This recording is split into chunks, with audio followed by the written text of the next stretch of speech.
Hello, everyone. This is Adam Meister, the Bitcoin Meister, the Disrupt Meister. Welcome to This Week in Bitcoin. Today is March the 22nd, 2019. Strong hand. Offended by selling. Value your wealth in Bitcoin. Unconfiscatable. One Bitcoin equals one Bitcoin. Be a unique beast.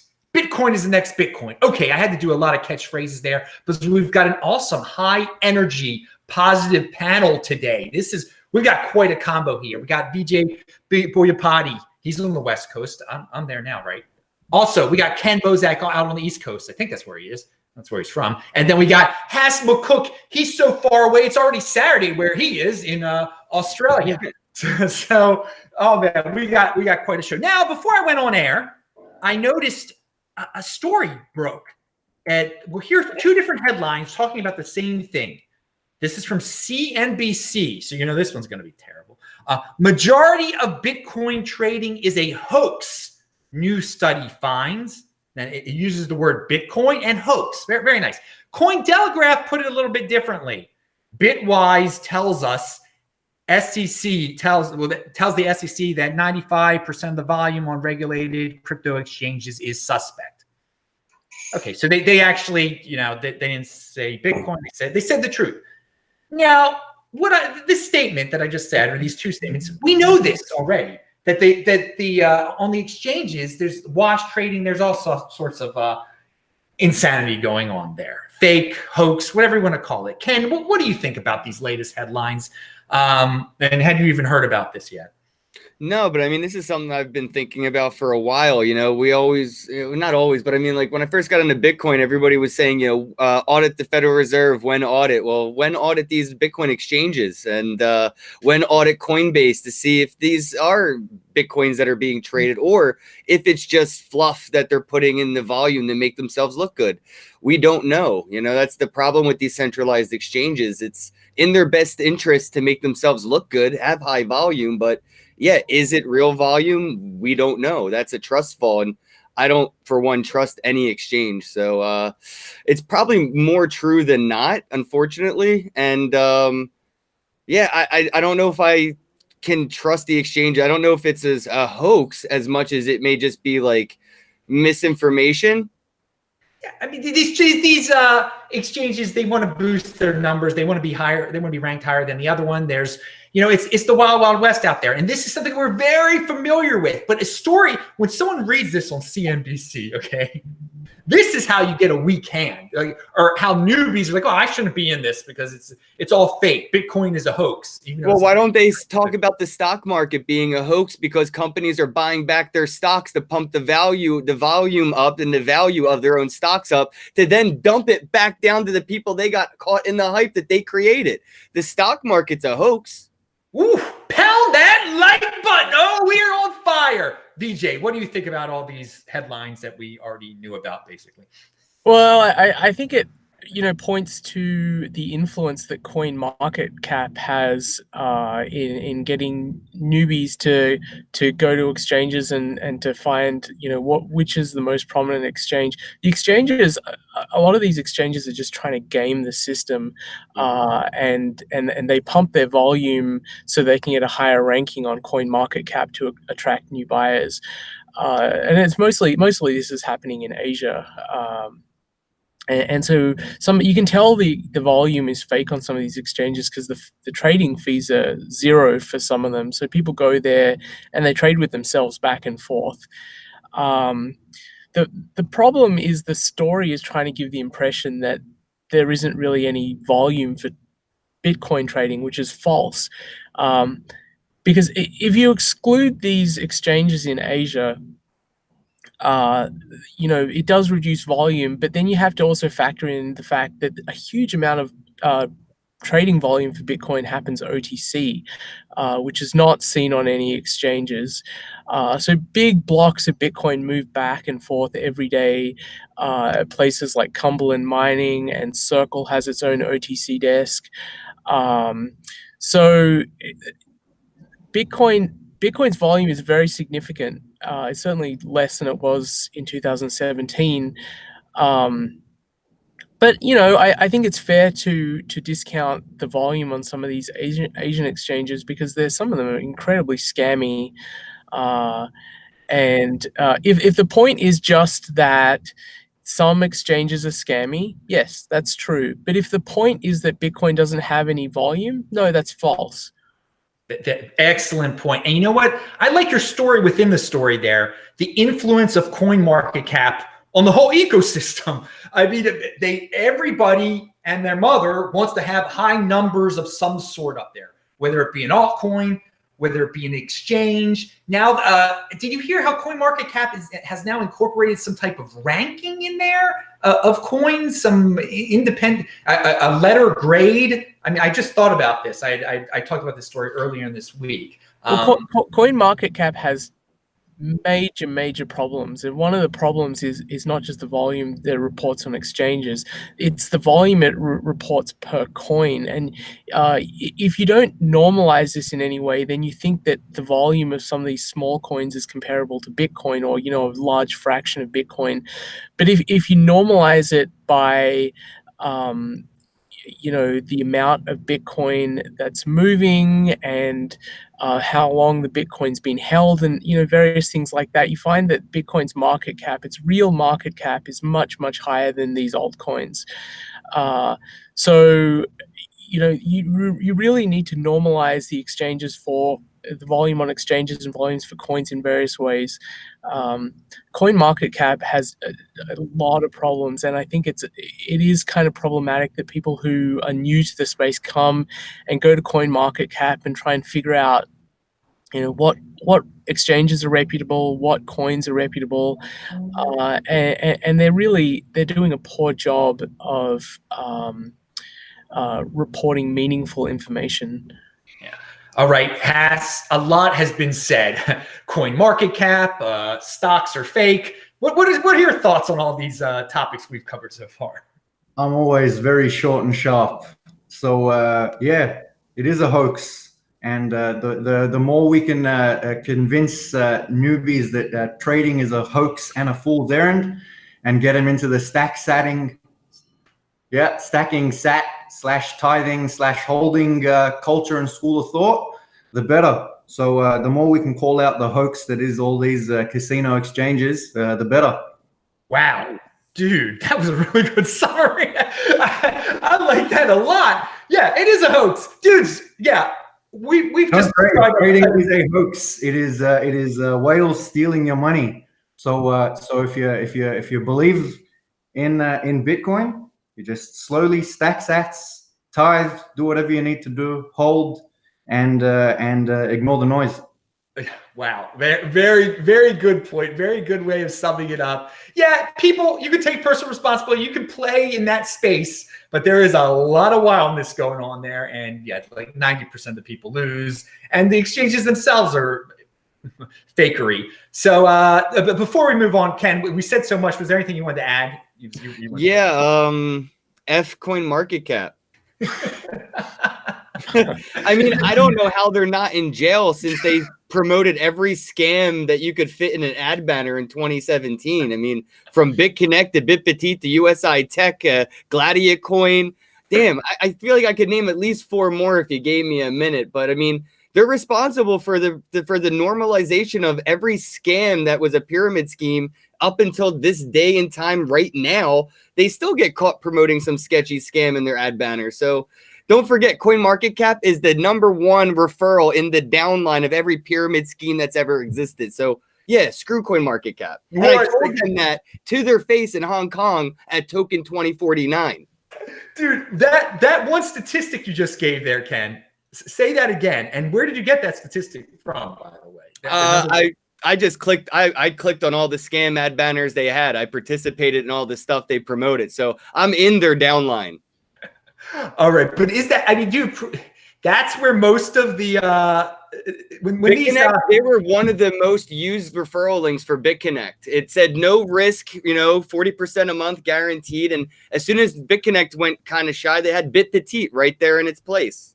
Well, another thing, so that okay, they had shady advertisements. That there's no doubt about that, and that is not good. But the worst part of it is they didn't have to list BitConnect as a real coin. That it was listed on. Is it still listed on there? It is, I believe, yes. All right. Yeah. This was VJ. I'm glad you brought up this aspect of the story that I didn't even think about.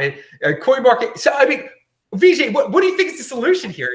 How are people? That's a good question. How are people going to get unaddicted to CoinMarketCap, or what do you see the evolution away from that, or do you see that happening soon?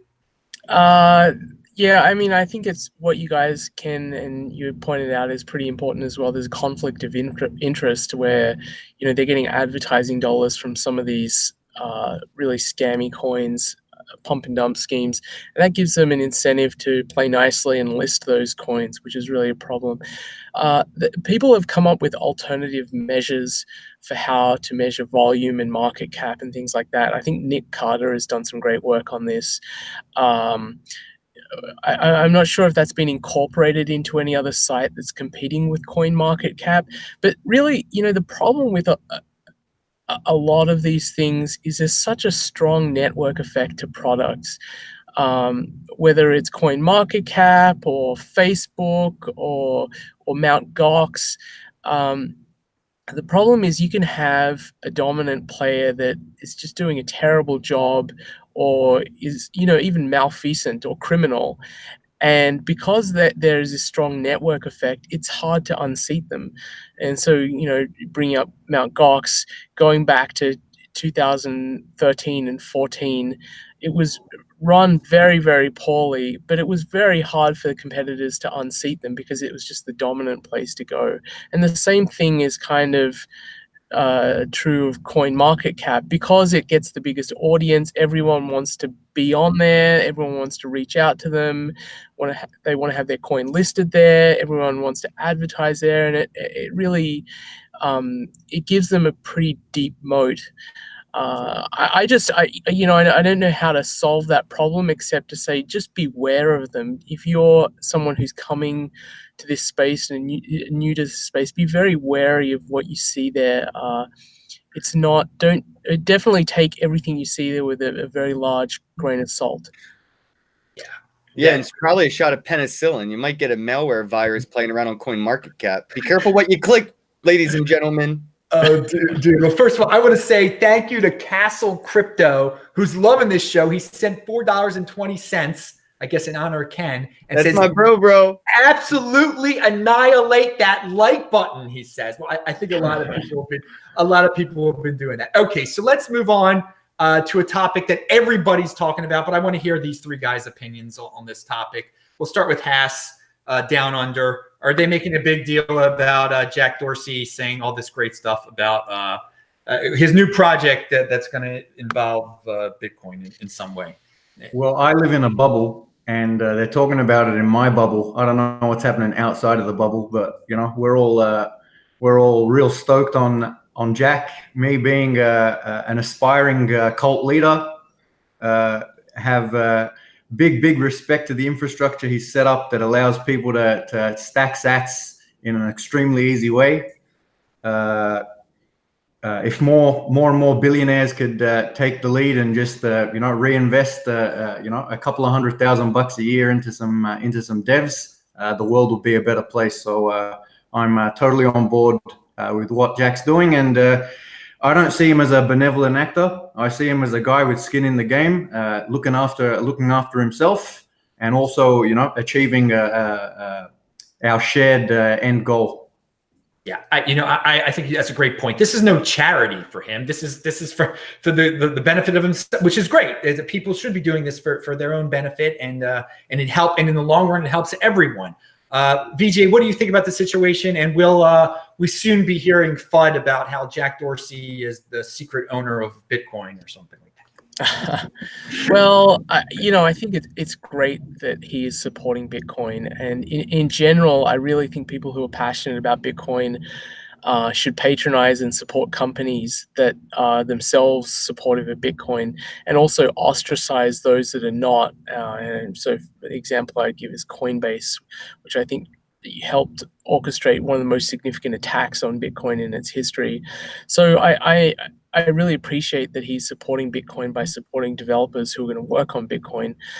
But I will also say I'm concerned about Twitter as a platform for global communication and his association with that. Of course, he's the CEO of Twitter, and the censorship that happens on Twitter. And I'll give a small example. There have been a lot of accounts that have been suspended, often, almost immediately, for saying things like "learn to code."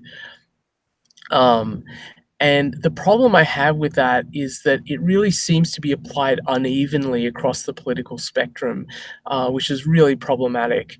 The main conduits for information on the internet all seem to be politically aligned, which tends to stifle diversity of thought. And so I'm very happy and supportive that Jack is, patronizing or providing patronage for Bitcoin developers. And I think it's great to have someone so prominent supporting Bitcoin.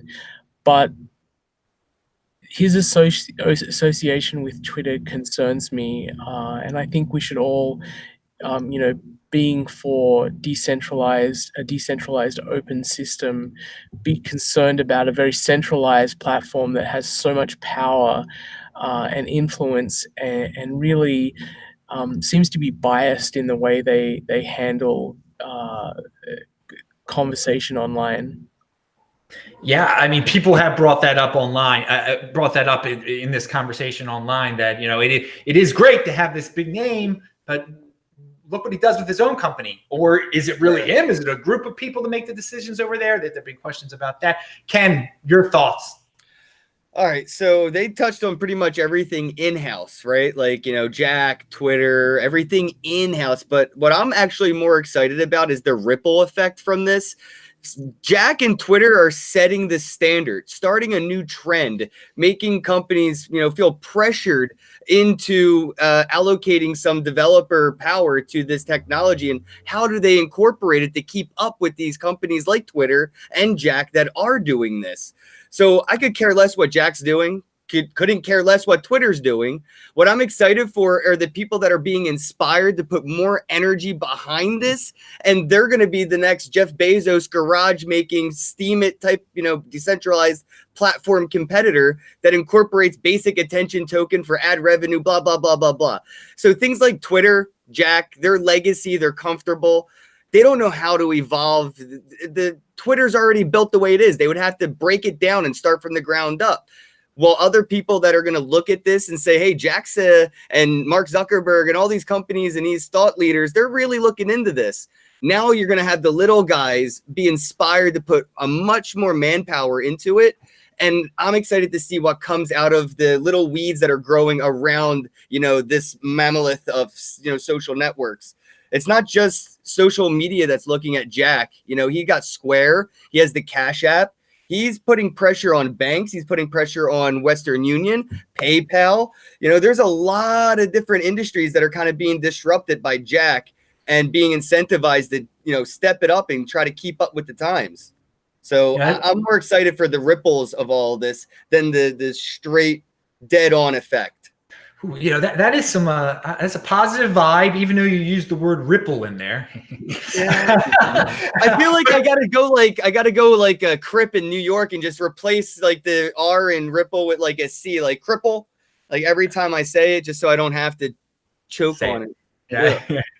but no, good points though, and hopefully others. I like your attitude. I don't try to put the dude on a pedestal. I definitely that's where we get into problems. Definitely, and that's not what Bitcoin. One person cannot make or break Bitcoin. No deities, Adam. No deities. And people forget that sometimes. They'll hear something that fake Satoshi says, and they panic, or something the King of the Trolls. Well, look what happened with all the love, and power people put into Roger, and what happened when he decided to take that and do as he wished with it. He was an appointed deity, and maliciously used that. So we have to be careful of ever oh, we put all our love into, Coinbase because it's the best on-ramp and now they're a monopoly. We put all our love in the coin market cap because they're the most convenient. Now they're a monopoly. We got to be real careful where we start to put our energy individually, because individually it's nothing. But as a group, we create these monopolies that just take advantage of everybody. Wow, Ken is on his A game today, baby. Pound that like button. Do you guys, before we wrap, you guys have anything else to say before we wrap up this topic here? I've in my mind, I've been able to disconnect Jack from Twitter. Just reading in between the lines of his interviews and his podcast, especially podcast with Stefan Livera. Reading between the lines, I can almost see that Jack Dorsey sees Twitter on its deathbed, sort of run by the mob, an animal that's got a bit too big on him. I think he got into Twitter for similar reasons why he loves Bitcoin, open platform, all that kind of stuff. But I think Twitter's gotten away from him, and I think for him to realize his personal dreams. He'll have to do that through Bitcoin, and no one man can do anything with Bitcoin. And I think he's learned that, and he's learned the lesson early. And I think it's his leadership and signaling to the market that it's at this point in Bitcoin's life, it is up to the rich to bootstrap it so that the poor can be freed of the fiat chains. So that's where I'm seeing Jack. On the topic of Twitter and Twitter censorship, 100% behind VJ.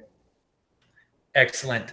All right, VJ, do you have any conclusionary thoughts on that before I've got another question for you on another topic? But yeah, I will say that I'm very happy that Jack seems to want to contribute to the consensus protocol and work on it rather than co-opt it. There have been other companies that really tried very hard to co-opt the protocol to make Bitcoin suit their business, because they wanted lower fees, and the only way they could do that is to increase the block size. And so the way they worked on it was try and change Bitcoin to suit themselves. And I think it seems to me that Jack is not doing that, which is very encouraging, and I'm really happy about that. Okay, very good. Well, we'll see how this develops. I'm sure we'll hear his name a million more times throughout the year. I've got that feeling. He's one of the flavors of the year, and yeah, I hope it turns out great. Now, speaking about flavors of the year, there's one topic that comes up every year. It just won't go away. It's Mount Gox, and it's coming up again. People are talking about it. It's jumped the shark, for God's sakes. I don't seriously. They're going to sell. I mean, Bitcoin will be distributed. Some of the forks will be distributed or sold, and it's over. It's gone. People are getting their money, but it's come up in the news again.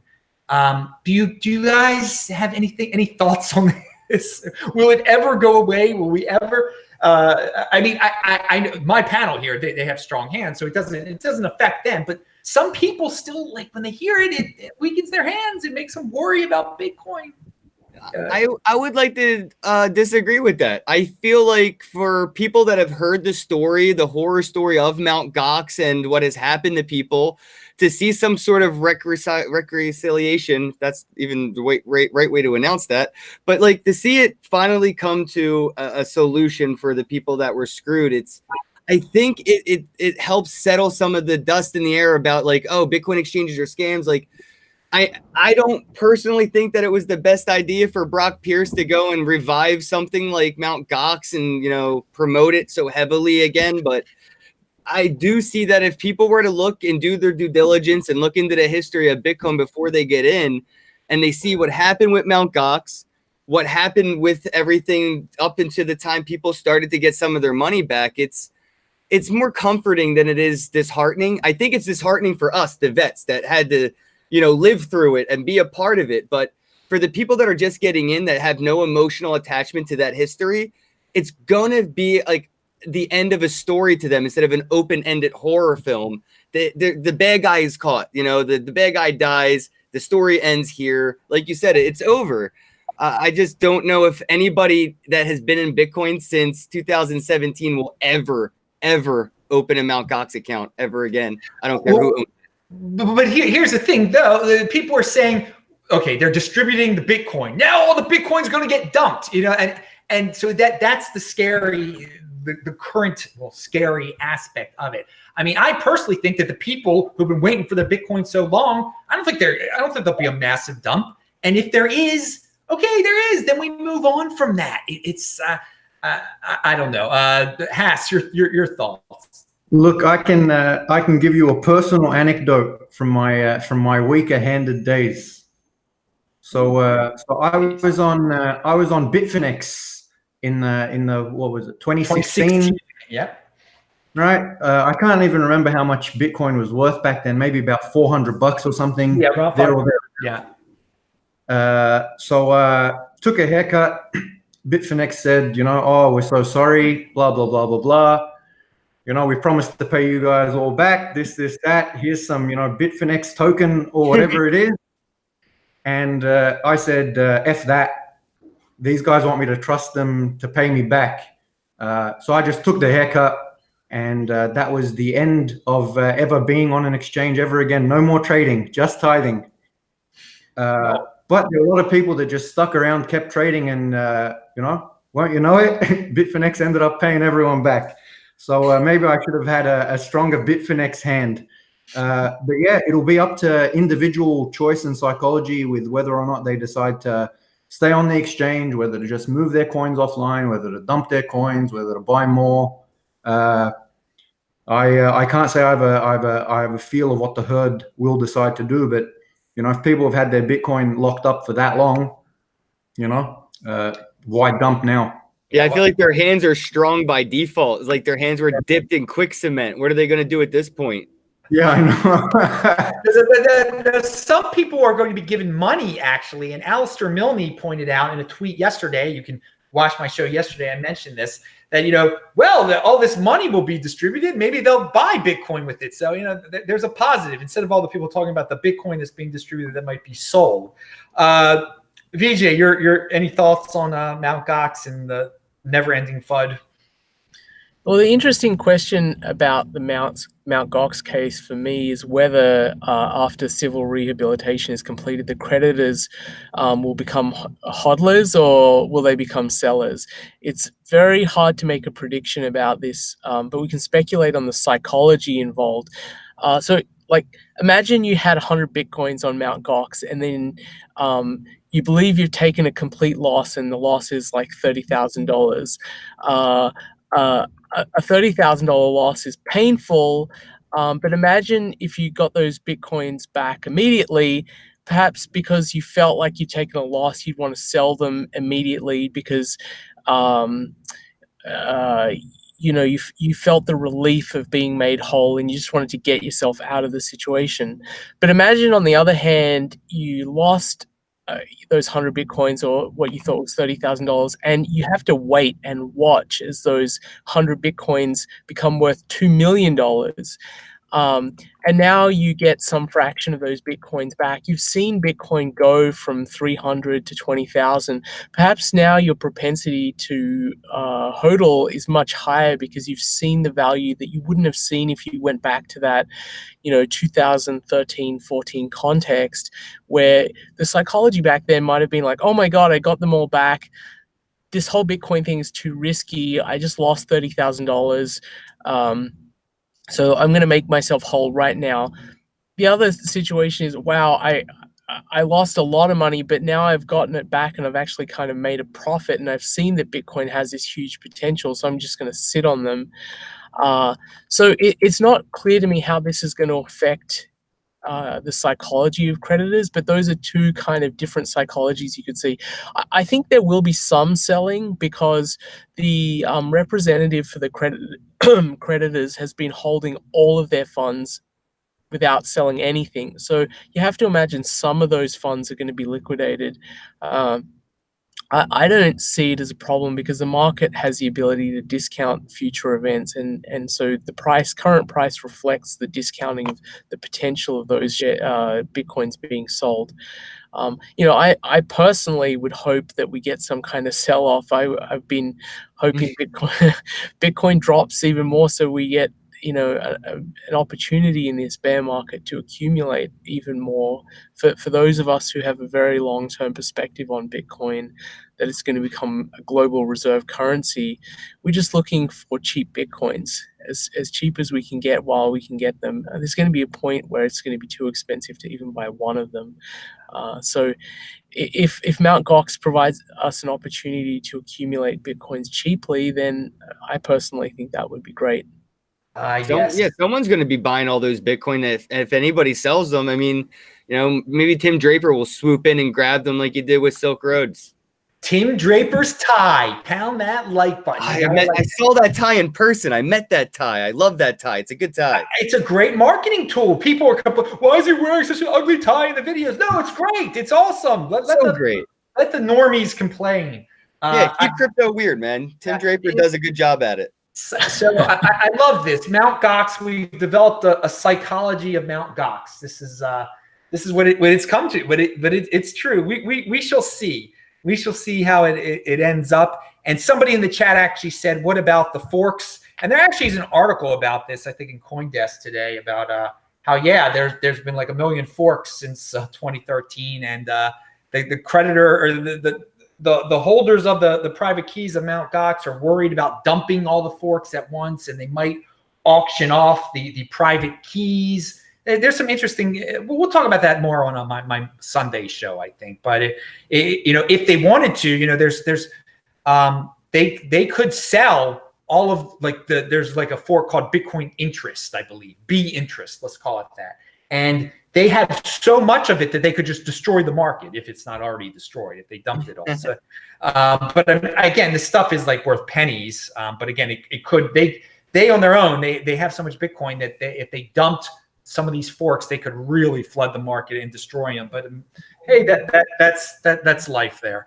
So the Bitcoin ecosystem, to tell you the truth.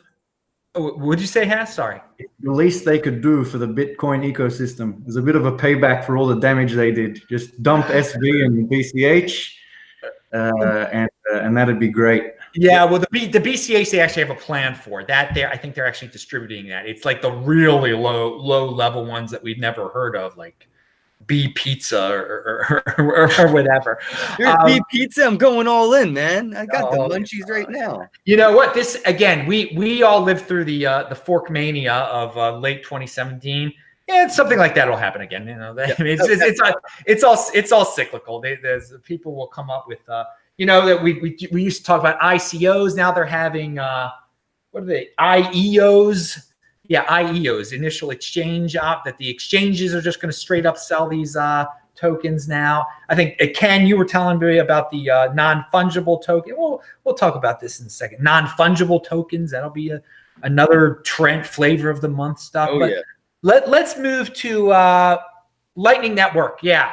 Did any of you wanted the Lightning Loop? People were talking about that this week, so we should bring it up. And anyone, if you have any other Lightning news, now's your chance. Who wants to talk about Lightning Loop? Anyone?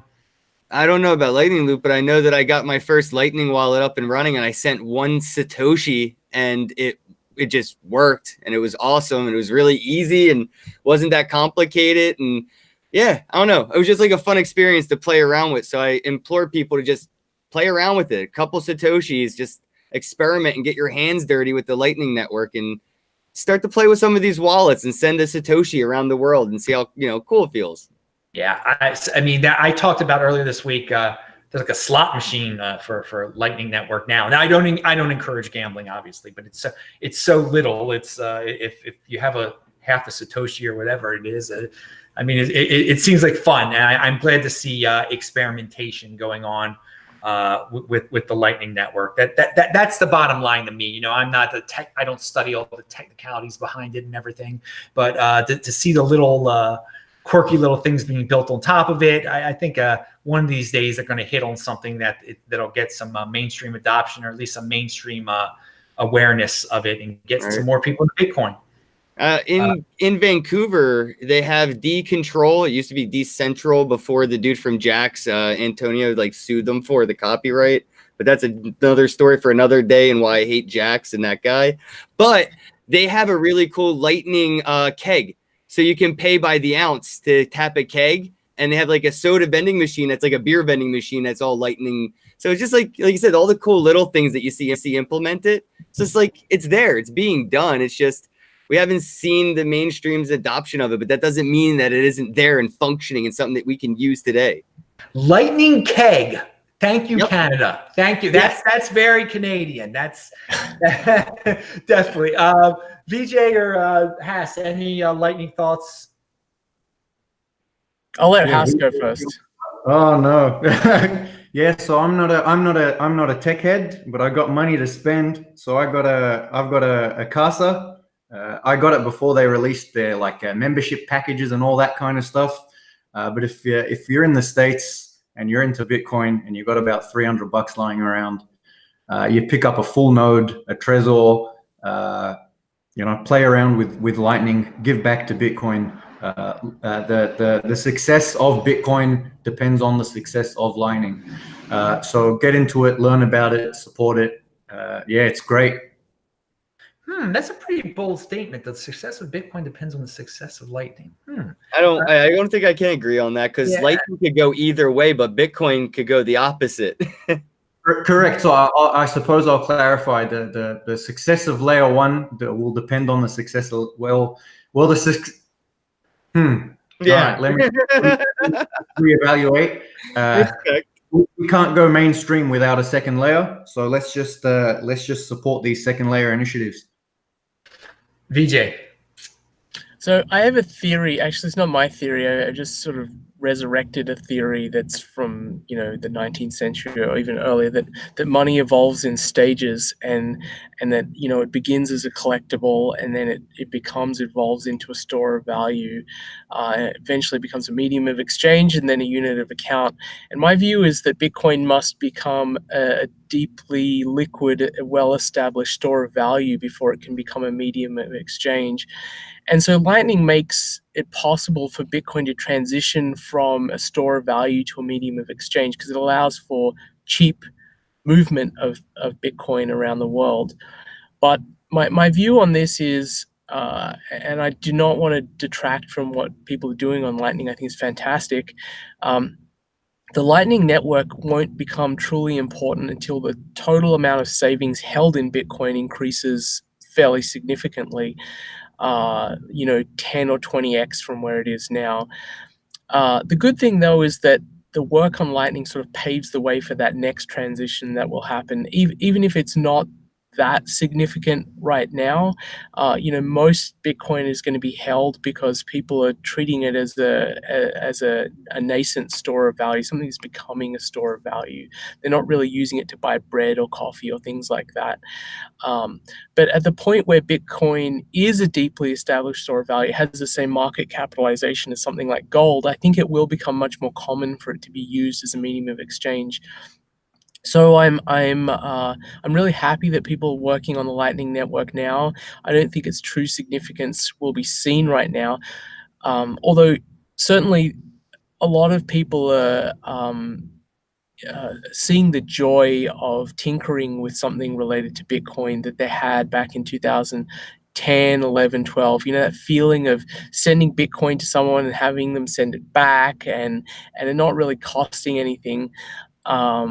That joy has come back to development for a lot of people, and I think that's really, really cool. And you see things like Satoshi's Place and the Lightning Torch, which I was lucky enough to hold for a little bit. That joy has come back, and you see it on Twitter when people are talking about the cool little projects they're working on.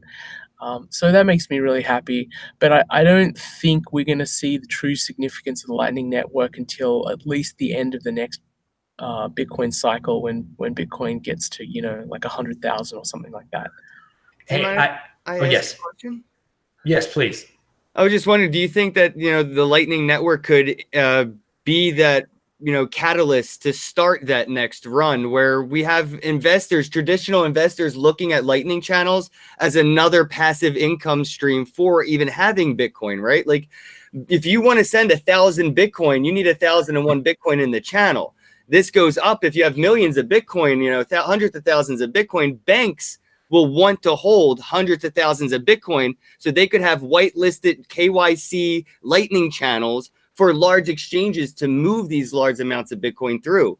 So like the institutional money doesn't care about Bitcoin or using it, but if they look at it as a passive means of like owning a product, you know, that has a service, and that's what a Lightning channel is. It's a product that has a service. You can charge a fee on that. They would, you know, what is it? Litecoin, I think they own 10% of a bank now.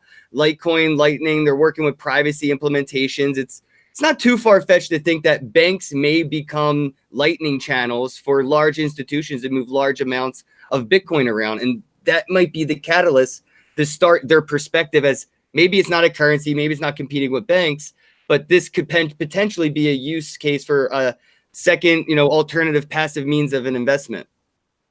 Yeah, I think that's a great thought, Ken, and I think that is eventually going to happen. I don't think it'll happen now, and I don't really believe that it'll be a catalyst, just because the opportunity of spending Bitcoin, the opportunity cost of spending Bitcoin right now is so high. If you spend Bitcoin and you know actually use it as a medium of exchange, you spend it and you lose it. The cost could be massive. Like we sort of go back to that story about the guy who spent 10,000 Bitcoin on a pizza. I've been living all in on Bitcoin for the past 2 years. Every dollar I spent started as a Satoshi for the past 24 months. So I'm that guy times 10. I feel his pain. Yeah, right. But yeah, I imagine that when you spend, you also try to replenish. So you're not you're not technically using it as a medium of exchange. You're sort of using it as a payment rail, which is it's my currency of choice. I store my value and I use it as a currency. Like if I get paid in Bitcoin, I'll find somebody that wants to buy my Bitcoin at 5 to 10% on top of market value for the OTC convenience. Yep. If I want to buy Bitcoin back, I don't care if it's clean or dirty. If it hits Silk Road or a gambling website, I'll buy some dirty Bitcoin for 10% under market value and clean it on an exchange like Changely. So, I mean, there's a billion ways that I could use this money as money to make more money because I use it simply as my money. Well, I think it's awesome that you're living the Bitcoin lifestyle. I got all the stats to prove it. I don't think that, honestly, I think you're on the vanguard, Ken, and I think that the most people involved in Bitcoin are still, most Bitcoins by total, you know, volume are being held. By market capitalization, most Bitcoins are sitting still, and people are holding them because they see that there's this long-term potential.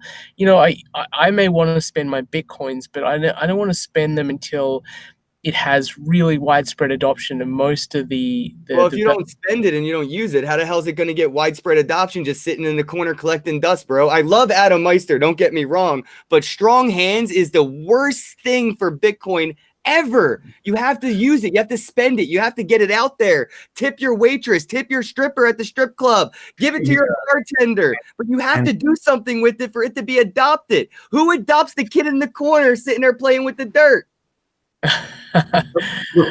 Yeah, you want to go ahead, VJ? Has can go first. I mean, I have some points to okay, keep going, VJ. Yeah, VJ was on a thing. We'll get back to Ken's thing. Yes, so VJ, continue. So I don't think spending actually helps increase adoption, because firstly, what happens is it means that those Bitcoins are sold on an exchange. Most people who accept Bitcoin in payment actually are trying to get dollars, and so what they will do is they'll take the Bitcoins and immediately sell. If you're a bakery, for instance, all of your costs are denominated in dollars, so you have to pay your employees in dollars, you have to buy your flour in dollars. Someone gives you Bitcoin, you don't have the ability to handle the price volatility. So what you want is to increase the number of people who want to hold Bitcoin. And really, to me, that involves like a psychological shift. It requires someone to see the long-term value of Bitcoin. If you give Bitcoin to someone who doesn't have it, in the majority of cases, and I've done this a lot over time, and I've sort of learned my lesson. Most of those people will sell it off immediately, because they're like, "What is this? I don't know why it's valuable. I'm just going to get rid of it." It's like, imagine someone gave you some weird currency from overseas and it was worth $5, and you're like, cool, you just gave me $5, and you sell it to dollars and then use those dollars. what we need is for people to understand why Bitcoin is important. And I think each of us individually need to understand why it's a better money. And I personally find that people appreciate and come to Bitcoin and become much stronger advocates and stronger hands, as Adam puts it, when they've come to it on their own. They've risked their own capital, they've invested their own money. And That's a privileged perspective. There's people that don't have the privilege to use it as an investment vehicle. It's their only option. Sometimes plan B is plan A. I mean, look at Venezuela today, France tomorrow. Yeah, and I appreciate the case of Venezuela and things like that. And if you look at history, people who are escaping Europe, they didn't have a way of taking savings over to America if they were able to escape the Nazis. But in those cases, I think the thing that's most important isn't necessarily the ability to transact, it's the ability to keep some of your value. So you have savings, for example, imagine someone in Europe, a Jewish person in Europe, and they have some savings. They get to America and they have nothing. What would be great is if they could take those savings and then be able to reestablish a life. And I think that's true of people in Venezuela as well. You may need to spend some of those Bitcoins to survive, to escape. But to me, the primary value is to be able to keep savings and to reestablish a life when you escape. Haas, you were going to say something. Yeah. So my problem is it's hard to get a full message out in short, sharp sound bites. So I'm going to take a minute. And here's what I meant by layer 2 is absolutely essential to layer 1, because I see everything as part of the big loop. And my loop is a religious one, and it starts with the tither. So the tither is somebody that whose heart and mind has been won by Bitcoin, and they understand both the economic and social benefits of it. And that's it. They're convinced in their heart of hearts that a move to a Bitcoin standard is really what's going to push civilization forward to the next stage. So if you ask me, how much is a Bitcoin worth today? If you look at an exchange, it's worth $4,000. To me, it's not worth $4,000. To me, it's worth $1 million. But how does it become worth $1 million? So you've got your tithers investing DCA religiously, or equivalent, and this holds the base floor of your commodity. As more hearts and minds are won, you have more of these holders of last resort. Price goes up. Developers get excited. More developers come in. They build things like Lightning Network. Bitcoin becomes more useful. Bitcoiners become excited about it. Bitcoin price goes up. More hearts and minds are won. More tithing. More developers are excited. Enter. Loop, loop, loop, and you get innovations on both sides: medium of exchange, store of value, all of these kinds of things. So I don't actually, while I agree in theory that it must absolutely be store of value first before medium of exchange, it's a loopy and parallel path to get there. Because if it's only use, like, not saying that censorship resistance and all that kind of stuff and hard cap isn't the best use in the absolute universe, but if we can only do 10 transactions per second, it's not useful. So that's why things like Lightning are so essential. Like, just, when we're at $20,000 of Bitcoin, the network couldn't handle people buying on exchange and withdrawing to their own wallets. So this is why stuff like a next bull run cannot happen, in my mind, without a functioning, flourishing Lightning Network. Now, I want to bring up, we're talking about spending Bitcoin in traditional, the way people treat traditional money. And something that has come up this week and past weeks are these savings accounts that are coming out that you give someone your Bitcoin and they're going to pay you 6%. I forgot that. What's it, BitFi or something like that? Celsius Network's the one I've been looking into. There's all sorts. And I wanted to we actually were talking about savings before. I mean, we're talking about savings right now. So what are you guys what are your guys' thoughts on these third parties paying people 6%? VJ, do you know about this? You think? Are you talking about BlockFi? BlockFi, sorry, yeah. Yeah. I mean, I think it's just part of the financialization of Bitcoin that is. I kind of think it's inevitable, and I personally don't have a huge problem with it because I think that, to me, the main value of Bitcoin is that it replaces the monetary base with a form of money that can't be controlled and can't be inflated, and that's an incredibly powerful thing. Uh, I so I don't mind that these companies are financializing on top of Bitcoin. Some people believe that it's a really bad thing, and we should figure out ways that banks can't be built on top of Bitcoin. I don't think that's true. So really, what they're doing is they're giving people the interest that would come from allowing people to do things like short Bitcoin.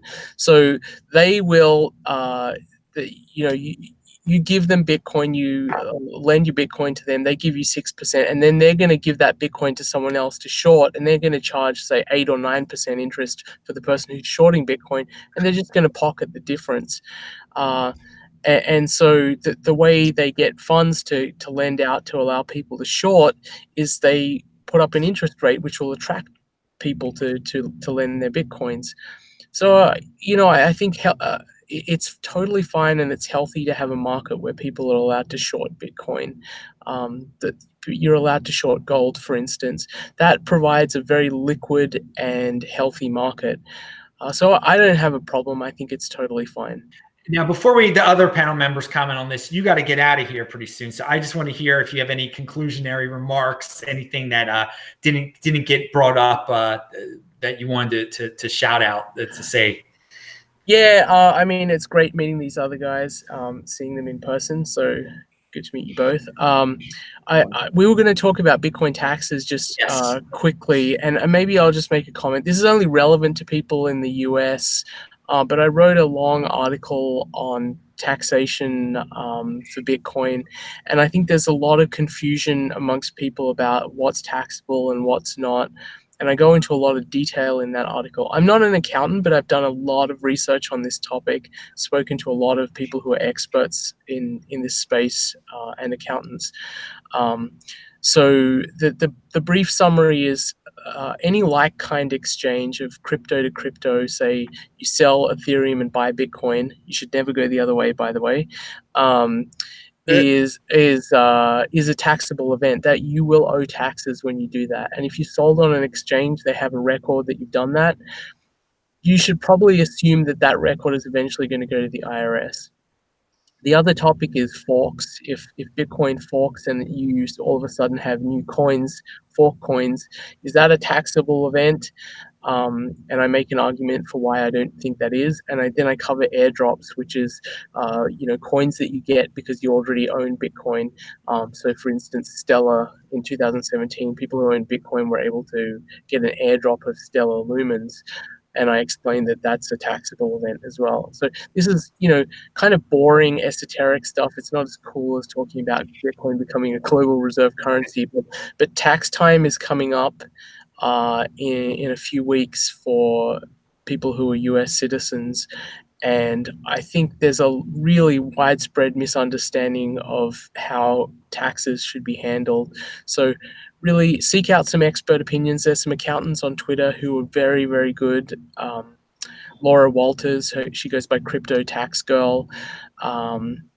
Just get a solid opinion. Don't stick your head in the sand. Don't assume that this problem's going away. And, the nature of the blockchain means that these things can be tracked down years later. And as libertarian as I am, I want to make sure I don't go to jail because I'm a father of 2 children and I don't want to be in jail. So I think it behooves you to figure out how to do this properly so that at some point in the future you're not going to have the IRS breathing down your neck saying you didn't pay your taxes. All right, VJ's links are below, by the way, his Twitter feed, and he actually retweeted his tax article very recently. So follow all 3 of these guys that are linked to below. VJ, I will let you go because I know you got to go. I'm gonna have to catch up with you off the live stream, man. I got to pick your brain. I got 2 taxable potential hypothetical scenarios I want to run by you. Yeah, absolutely. All right, VJ's DMable too. He's on Twitter. So VJ, thank you very much for being on today, and it's always great to see you here, man. So take care. Thank you, guys. It's great seeing all of you. All right, Have see a you good later. See you later, VJ. Okay, going back to what we were talking about before, as Ken's enjoying life over there. What do you, Ken? You know about these? We were talking about interest bearing Bitcoin accounts, savings accounts. Your thoughts on this? They're an important step in cryptocurrency becoming a world currency. You have to be able to perform the same tasks as the current currency performs today.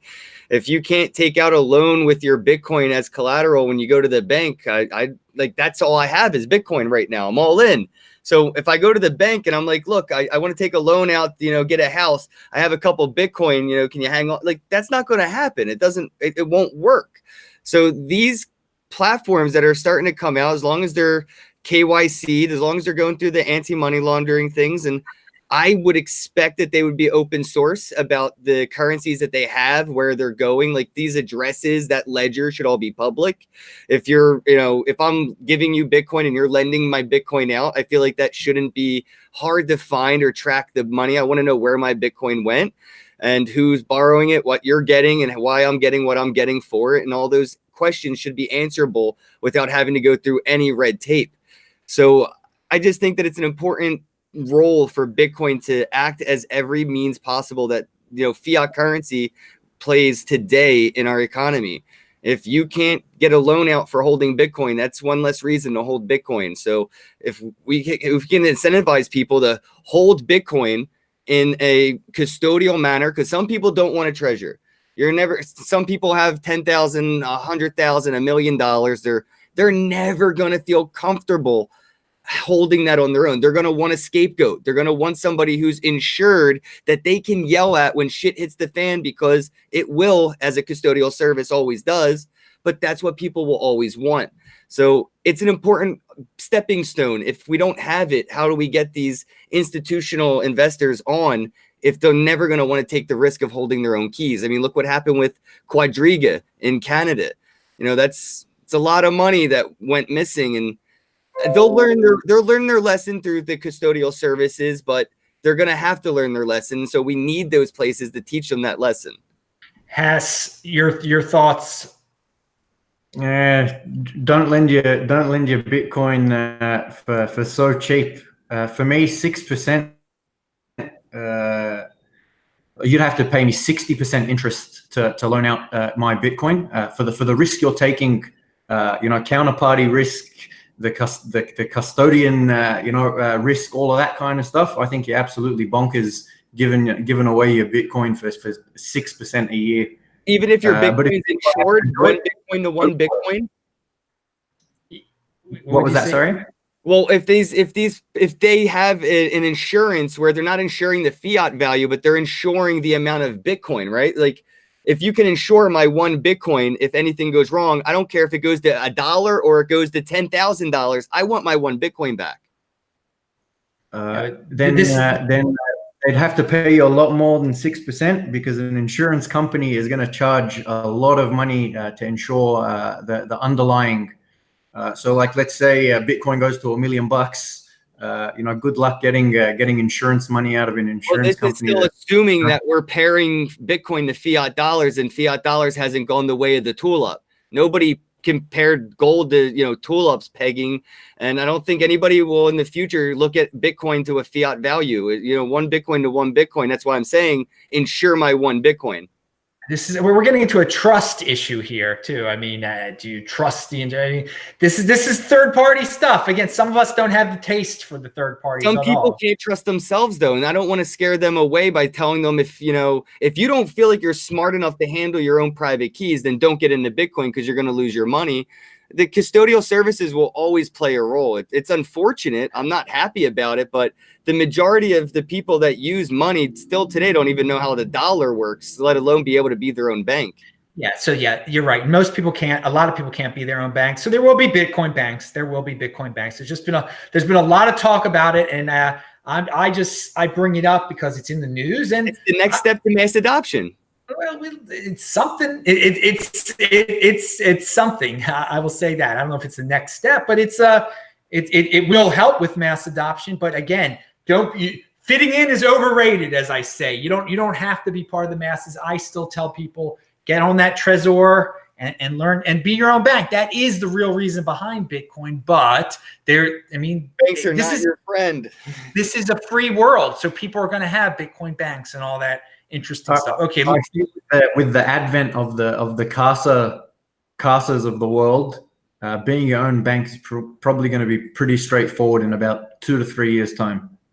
But as Ken pointed out, there are going to be some people who value their wealth in dollars who in 2 or 3 years' time will like go bonkers saying, I can't hold $1 million on my computer. I can't do it. I gotta give some of it to a bank. And that's their whatever. But still, again, what's going to eventually happen is one of these Bitcoin banks, because there's all different levels of people saying they're going to give you interest. There'll be some major ripoffs too. So I mean, there is definitely risk. Okay, we're at the end here, but I did want to bring up, did you guys have any thoughts? Because I said I was going to talk about this. The Ethereum people are yelling at each other. There might be a fork. Do you have any thoughts on the Ethereum drama? None. No thoughts on Ethereum at the moment. I'm too busy worrying about Bitcoin right now. It's I kind of, everybody knows I got all the different shitcoin tattoos, but I actually diversified almost 100% back into Bitcoin right now. There is absolutely no altcoin that you can hold today that will get you more Satoshis next year. Not happening. More Satoshis will get you more of your altcoin next year. That's a fact. Value your wealth in Bitcoin. He is valuing his wealth in Bitcoin. I like that. And again, if you are messing around with the altcoins, yeah, pay attention to see, you think it's going up as it's going up in dollars, but the Bitcoin is doing better. Always take a look at that, people, or just hold your Bitcoin and be boring. That's so-called boring. I don't think it's boring. All right. Let's say, I think we covered everything. Hass, what are your thoughts, anything that you wanted to bring up, any conclusionary remarks, anything. The floor is yours. Thank you. Oh, and anything especially Bitcoin centric in Australia and the voting stuff you're talking about. So we're going out to vote in my state of New South Wales, and we do have a pro Bitcoin miner party running. They're Flux. I've been retweeting them. So check them out, and hopefully maybe they can jag something in our state senate. We'll see how it goes. But generally speaking, I've given up on all forms of politics. Bitcoin is the only way, and my conclusionary remarks are: buy as often as you can, consistently, same amount, save hard, value your wealth in Bitcoin, and enjoy the roller coaster. Yeah, Bitcoin is my thing also. I try to avoid politics because, especially in North America, it's like a soap opera and it just wastes people time and you're not efficient. But I do want to point out that if voting was so important, then yeah, it would be on a weekend. They do it right down there. We in the United States, we have it on Tuesdays, which is just ridiculous. If you wanted everybody to vote, then you would have it on a Saturday. But I mean, that's a whole another issue. So good for Australia. And Australia also has like ranking vote. They do things a little different down there. But again, don't get carried away in that drama, people. It's just to distract you and get you stuck in that mainstream machine. Get into the Bitcoin overlay, as I say. You don't have to worry about politics at all. Ken, you got the last word, baby. Oh, hi, Adam Meister's audience. How goes it? My name's Ken Bozak. Thanks for tuning into the podcast. You should smash that thumbs up button.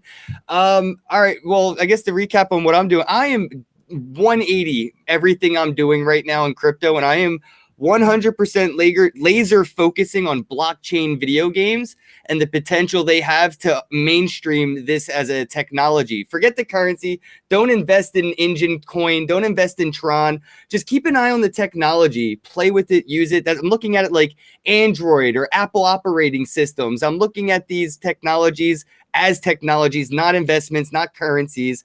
But I think the potential for mainstream adoption is with the youth, and it's starting with these blockchain games where they're not looking at the red and green candles of this currency. They're just worried about the actual use case of the technology. And they're like, wait, this is blockchain? Wait, this skin that I can send around the world is basically money? Like, it's that little snowball I'm keeping an eye on. So if you guys are interested, I play Steam Monsters and I play Mytherium every Friday.